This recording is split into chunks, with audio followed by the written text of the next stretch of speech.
Si Sofronio Vasquez ay isang Filipino-American na mang-aawit na gumawa ng kasaysayan sa pagiging unang Asyano na nanalo sa The Voice USA pagkatapos ng 26 na season.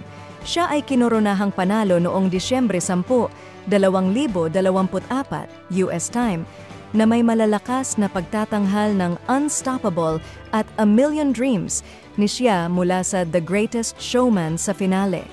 Si Vasquez, na nagmula sa Northern Mindanao sa Pilipinas, ay may mababang pagpapalaki ngunit nakatagpo ng kagalakan sa musika na ibinahagi niya sa kanyang pamilya.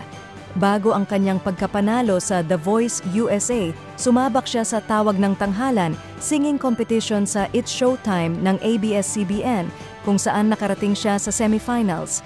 Nagsimula ang kanyang paglalakbay sa The Voice USA sa isang stellar blind audition na naging upuan ng lahat ng 4 na hurado na humantong sa kanya upang piliin si Michael Bublé bilang kanyang coach.